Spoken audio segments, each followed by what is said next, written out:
అందరికీ నమస్కారం. శుక్రవారమంటే లక్ష్మీదేవికి అత్యంత ప్రీతికరమైన రోజు. ఈ రోజున అమ్మవారిని భక్తిశ్రద్ధలతో పూజిస్తే అష్టైశ్వర్యాలు, సుఖసంతోషాలు మన సొంతమవుతాయి. మనం లక్ష్మీపూజని ఎలా చేసుకోవాలో, అలాగే అమ్మవారి కటాక్షం పొందాలంటే మనలో ఎలాంటి మంచి గుణాలు ఉండాలో వివరంగా తెలుసుకుందాం. ముందుగా పూజకు కావలసిన వస్తువులన్నీ సిద్ధం చేసుకుందాం. లక్ష్మీదేవి పటం లేదా విగ్రహం, దీపారాధనకు నూనె లేదా నెయ్యి, వత్తులు, అగరుబత్తులు, ధూపం, పువ్వులు.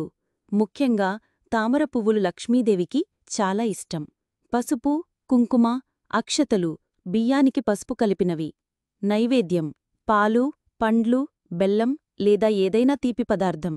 కలశం: నీటితో నింపి అందులో పసుపు, కుంకుమ, పువ్వులు వేసినది. హారతి కర్పూరం. ఈ వస్తువులన్నీ సిద్ధంగా ఉంచుకొని శుభ్రమైన మనసుతో పూజకు సిద్ధపడదాం. ఇప్పుడు పూజను ప్రారంభిద్దాం. మొదట దీపారాధన చేద్దాం.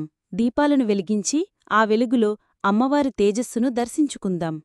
దీపాను వెలిగించండి. ఏ పూజ చేసినా ఎలాంటి విఘ్నాలు కలగకుండా ఉండాలంటే ముందుగా విఘ్ననాయకుడైన గణపతిని ప్రార్థించాలి. ఈ శ్లోకాన్ని పఠిస్తూ గణపతికి నమస్కరించండి. శుక్లాంబరధరం విష్ణుం శశివర్ణం చతుర్భుజం ప్రసన్నవదనం ధ్యాయేత్ సర్వవిఘ్నోపశాంతయే. గణపతికి అక్షతలు వేయండి. ఇప్పుడు లక్ష్మీదేవిని పూజిద్దాం.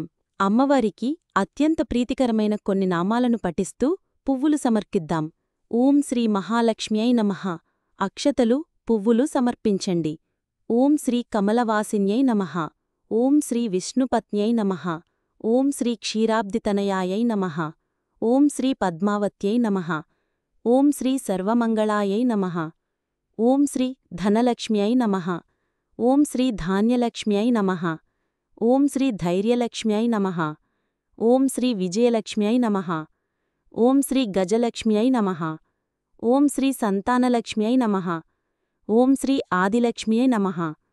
ఓం శ్రీ విద్యాలక్ష్మ్యై నమః. ఓం శ్రీ ఐశ్వర్యలక్ష్మ్యై నమః. ఓం శ్రీ మహాలక్ష్మ్యై నమః. చివరిగా పసుపు, కుంకుమ, పువ్వులు సమర్పించండి. లక్ష్మీదేవి కేవలం ధనాన్ని మాత్రమే కాదు, శ్రేయస్సు, శాంతి, శోభలను కూడా ప్రసాదిస్తుంది. లక్ష్మీ కటాక్షం పొందాలంటే కేవలం పూజలు చేస్తే సరిపోదు. మనలో కొన్ని మంచి గుణాలు ఉండాలి.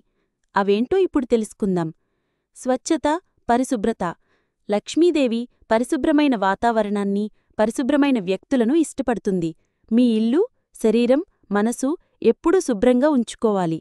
ఉదయాన్నే నిద్రలేచి స్నానం చేసి ఇంటిని శుభ్రంగా ఉంచుకోవడం చాలా ముఖ్యం. క్రమశిక్షణ, నిబద్ధత.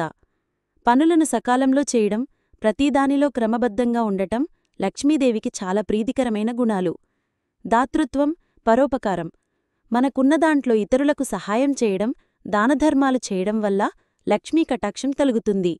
పిసినారితనం లేకుండా చేతనైనంత సహాయం చేసే స్వభావం ఉండాలి. సత్యం, ధర్మనిరతి. నిజాయితీగా, ధర్మబద్ధంగా జీవించడం, అబద్ధాలు చెప్పకపోవడం లక్ష్మీదేవి అనుగ్రహానికి అత్యంత అవసరం. పెద్దల పట్ల గౌరవం.